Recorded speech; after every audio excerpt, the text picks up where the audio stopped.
കാണക്കാരി ഗ്രാമപഞ്ചായത്തിൽ പുതുതായി നിർമ്മിച്ച വഴിയോര വിശ്രമ കേന്ദ്രത്തിന്റെ ഉദ്ഘാടനം തോമസ് ചാഴികാടൻ MP നിർവഹിച്ചു. MC റോഡിൽ വെമ്പള്ളി തെക്കേക്കവല റേഷൻ കടപ്പടി എന്നിവയുടെ മധ്യത്തിലാണ് പുതിയതായി പാതയോര വിശ്രമ കേന്ദ്രം നിർമ്മിച്ചിരിക്കുന്നത്. ഗ്രാമപഞ്ചായത്ത് പ്രസിഡന്റ് ബിൻസി സിറിയക് ചടങ്ങിൽ അധ്യക്ഷയായിരുന്നു. മോൻസ് ജോസഫ് MLA മുഖ്യപ്രഭാഷണം നടത്തി. സമൂഹത്തിൽ കേരളത്തിൽ ഇങ്ങനെ വഴിയോര യാത്രകൾ എല്ലാവരും ചെയ്യുന്നതാണ്. പക്ഷേ നമുക്ക് എവിടെയെങ്കിലും ഒരു ടോയ്ലറ്റിൽ പോകുന്നതിനോ അല്ലെങ്കിൽ അല്പസമയം വിശ്രമിക്കുന്നതിനോ ഒരു കോഫി മാത്രം കുടിക്കുന്നതിനോ ഒക്കെ ആഗ്രഹിച്ചാൽ പലപ്പോഴും അതിന് കഴിയാറില്ല. അതിന് ഏതെങ്കിലും ഒരു വലിയ ഹോട്ടൽ അന്വേഷിച്ച് പോയി കയറേണ്ടി വരിക എന്ന് പറഞ്ഞാൽ പ്രായോഗികമായി ഒരുപാട് സമയ നഷ്ടവും സമയത്ത് ഉപകരിക്കാത്ത കാര്യവുമാണ്. അപ്പോൾ അതുകൊണ്ട് തീർച്ചയായിട്ടും നമുക്ക് ഇതുപോലുള്ള കാര്യം ജനോപകാരപ്രദമാണ്. ഏത് സമയത്തും ആളുകൾക്ക് ഇതുപോലെ വഴിയോരങ്ങളിൽ പല സ്ഥലങ്ങളിലായിട്ട് വരുമ്പം കയറി അവർക്ക് വിശ്രമിക്കാം. ടോയ്ലറ്റ് സൗകര്യങ്ങൾ ലഭ്യമാണ്. കോഫി കുടിക്കാം, അല്ലെങ്കിൽ അങ്ങനെയുള്ള കാര്യങ്ങൾക്ക് വേണ്ടിയിട്ടെല്ലാം പ്രയോജനകരമാണ്. അപ്പോൾ ഇത് കേരളത്തിലൊട്ടാകെ നടപ്പാക്കുന്ന ഒരു സ്കീമാണ്. ഗവൺമെൻറ് വർഷങ്ങളായി ചെയ്തു വരുന്നത്. ഗ്രാമപഞ്ചായത്തുകളുടെ നേതൃത്വത്തിൽ PWDയുടെ സാങ്ഷൻ മേടിച്ചാണ് ചെയ്യുന്നത്.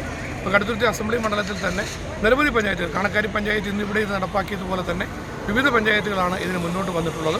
Block panchayat president PC Kurian, ജില്ലാ പഞ്ചായത്ത് മെമ്പർ നിർമ്മല ജിമ്മി, ഗ്രാമപഞ്ചായത്ത് vice president Biju Pazhayapurackal, block panchayat standing committee chairperson Kochurani Sebastian, block panchayat അംഗങ്ങളായ സിൻസി മാത്യു, ആഷാമോൾ ജോബി, ഗ്രാമപഞ്ചായത്ത് സ്റ്റാൻഡിംഗ് കമ്മിറ്റി ചെയർമാൻമാരായ കാണക്കാരി അരവിന്ദാക്ഷൻ, വിനീത രാകേഷ്, ലൗലിമോൾ വർഗീസ്, ഗ്രാമപഞ്ചായത്ത് അംഗങ്ങളായ Thampi Joseph, Ambika Sukumaran, Samkumar V, Sreeja Shibu, Thresiamma Sebastian, VG Anilkumar, George Gervasis, ഗ്രാമപഞ്ചായത്ത് അസിസ്റ്റന്റ് സെക്രട്ടറി പ്രിൻസ് ജോർജ് തുടങ്ങിയവർ പ്രസംഗിച്ചു. കാണക്കാരി പഞ്ചായത്തിൻ്റെ 2 വികസന പദ്ധതികളാണ് ഇന്ന് ഇവിടെ ഉദ്ഘാടനം ചെയ്യപ്പെടുന്നത്. ഒന്നാമത് നമ്മുടെ അംഗനവാടി കെട്ടിടം. കുറുമുള്ളൂരിൻ്റെ ചരിത്രത്തിൽ ആദ്യമായി ഇത്രയും മനോഹരമായൊരു കെട്ടിടം, ഈ പഞ്ചായത്തിലെ ഏറ്റവും നല്ലൊരു കെട്ടിടമാണ് കുറുമുള്ളൂരിൽ നടന്ന അംഗനവാടി സ്ഥാപിച്ച ആ കെട്ടിടം. 25 ലക്ഷം രൂപ മുടക്കി ജില്ലാ പഞ്ചായത്തിൽ നിന്നും അതിൻ്റെ സംവിധാനങ്ങളുണ്ടായി, പണം അനുവദിച്ചു.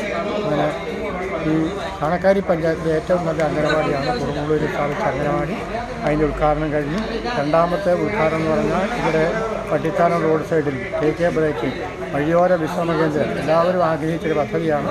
നാളിതുവരെ നമുക്ക് അതിൻ്റെ ഉദ്ഘാടനം ചെയ്യാൻ സാധിച്ചിട്ടില്ല. ഇന്ന് അതിൻ്റെയും ഉദ്ഘാടനം ബഹുമാനപ്പെട്ട MPയും ബഹുമാനപ്പെട്ട MLAയും എല്ലാവരും കൂടി, പഞ്ചായത്ത് പ്രതിനിധികളും എല്ലാവരോടും കൂടി ഈ ഉദ്ഘാടന കർമ്മത്തിൽ പങ്കെടുത്തു. വളരെ നല്ലൊരു ആഘോഷമായ രീതിയിലാണ് കാര്യങ്ങൾ നടന്നതെന്ന് പറയാതിരിക്കാൻ നിവൃത്തിയില്ല.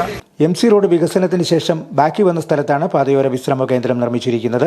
ഫീഡിംഗ് റൂം, സ്ത്രീകൾക്കും പുരുഷന്മാർക്കും പ്രത്യേകം ശുചിമുറികൾ, ഭിന്നശേഷി സൗഹൃദ ശുചിമുറികൾ, കുടുംബശ്രീ കഫേ എന്നിവയും ഒരുക്കിയിട്ടുണ്ട്. ഇതോടൊപ്പം കാലാവസ്ഥാ വ്യതിയാന നിരീക്ഷണ സംവിധാനവും ജൈവ വൈവിധ്യ പാർക്കും ഒരുക്കിയിട്ടുണ്ട്. ജൈവ വൈവിധ്യ ബോർഡ് നൽകിയ 5 ലക്ഷം രൂപ ചെലവഴിച്ചാണ് Pazhassi eco tourism and rural വികസന സൊസൈറ്റി ജൈവ വൈവിധ്യ പാർക്കും ശലഭോദ്യാനവും നിർമ്മിച്ചിരിക്കുന്നത്. ഇതോടൊപ്പം ഇരിപ്പിടങ്ങൾ, ജൈവവേലി, നടപ്പാതകൾ എന്നിവയും ക്രമീകരിച്ചിട്ടുണ്ട്.